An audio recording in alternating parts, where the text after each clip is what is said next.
The Curse of Elder Liang, a tale from the village of Yanshui. Part 1. The lantern that wouldn't die. I still remember that night. The night the lantern wouldn't die. It was deep winter, the kind that turns your breath into knives and your bones into glass. The moon was hidden behind swollen clouds, and the wind moved through the village of Yanshui like a whisper from the dead. I was 16, a boy too curious for his own good, and I worked as an errand runner for the village elder, Liang Wen. Elder Liang was a respected man, or had been once. Lately, whispers had turned against him. People said he'd grown strange since the death of his wife, Madame Yu. She'd fallen into the river one foggy night and never resurfaced. But some swore they heard her crying from the water still, her voice rising with the mist. That night, I was sent to his house at the edge of the forest to deliver a basket of rice wine. His home stood apart, wrapped in darkness like something the earth itself wanted to forget. A single red lantern burned above the doorway, swaying though there was no wind. And yet, it didn't flicker. When I stepped closer, I saw that the flame inside was black. Not the red-orange of normal fire, but deep and hollow, like a hole in the world. The hairs on my arms stood up. I wanted to turn back, but then I heard a voice behind the door, low and cracked like old wood splitting. "Come in, boy." My hands trembled as I slid the door open. Elder Liang sat by his altar, his face half-shadowed.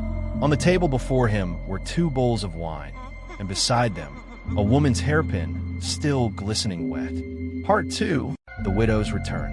The elder looked at me, eyes dim but burning with some feverish light. "You've come at a good time," he said. "She's here tonight." I didn't know what he meant, but I felt the chill spread through my spine like ice melting inward. The air in the room was thick, heavy with incense and something else, a scent like river mud and decay.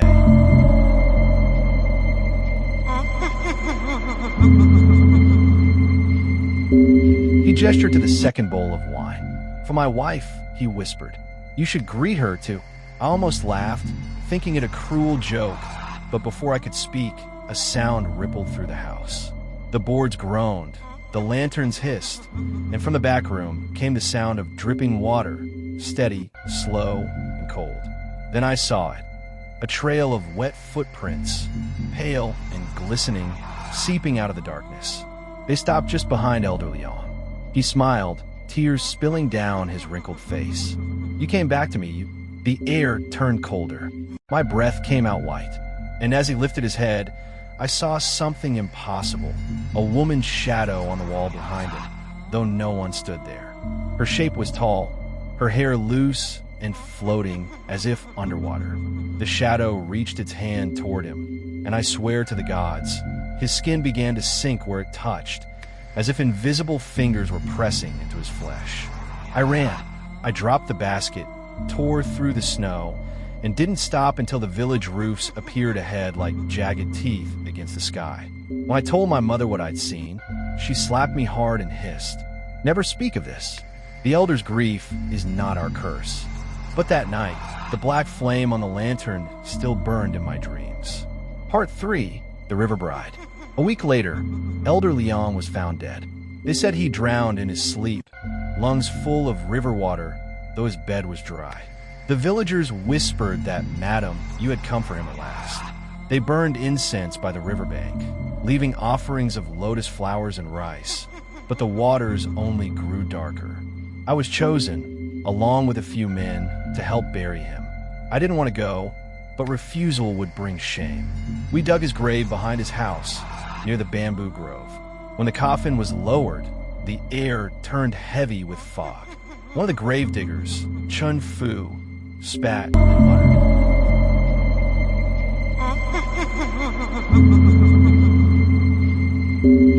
"He deserves worse. He took what wasn't his." That made me look up. "What do you mean?"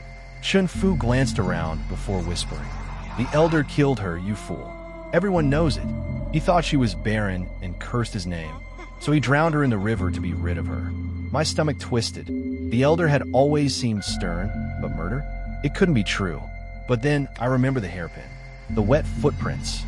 That night, after the burial, I dreamed again. The river was wide and black as ink. From the middle of it, a woman rose, her skin white as frost, her her eyes open but empty. She wore a red wedding dress, soaked and torn, the sleeves drifting like tendrils in the current. When she opened her mouth, water poured out, and I heard her whisper, "He promised me forever." I woke screaming, my throat raw and dry. Outside my window, the lanterns were swaying though the air was still, and far off, near the forest's edge, a red light moved between the trees. Part 4. The Festival of Ghosts. Spring came late that year. The crops failed, animals vanished, and the villagers began to fear the forest. They said the elder's curse had begun, that Madame Yu's spirit wandered hungry for vengeance.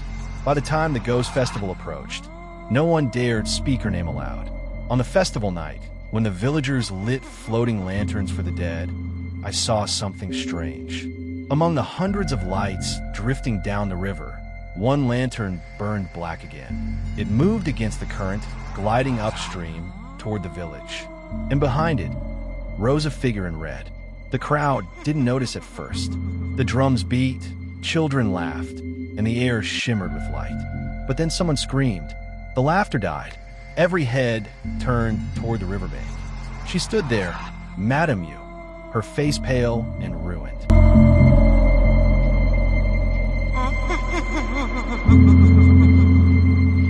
Her hair slick with water. The red dress clung to her like blood-soaked silk. In her hand, she held the same hairpin I'd seen that night in Liang's house. When she spoke, her voice was soft and hollow. "My husband waits for you all." The black lantern burst open, releasing a gust of cold wind that snuffed out every other flame. Darkness fell like a shroud. When we lit torches again, she was gone. But the river was full of dead fish, floating belly up, eyes white and blank.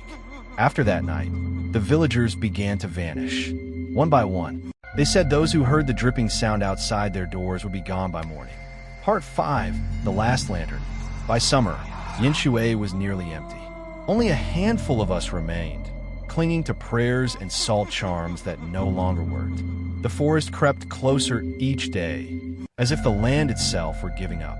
I decided to leave, but on my last night, I returned to Elder Liang's house, perhaps out of guilt, perhaps madness. The roof had caved in, the walls warped and blackened by mold. Yet inside, the altar still stood, and the black lantern still burned. Its flame pulsed like a living thing, shadows twisting around it. I could hear whispers, faint and wet, coming from the ground beneath the floorboards. He drowned me beneath the willow.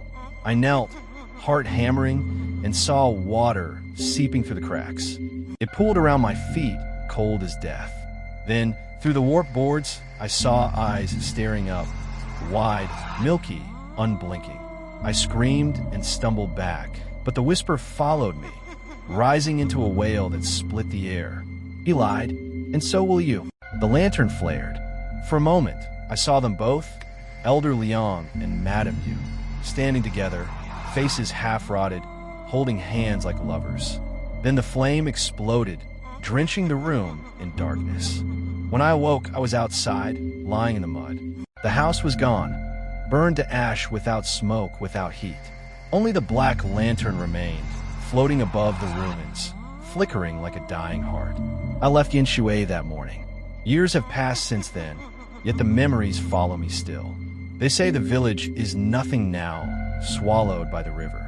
But sometimes, travelers speak of a red light in the mist, moving upstream against the current.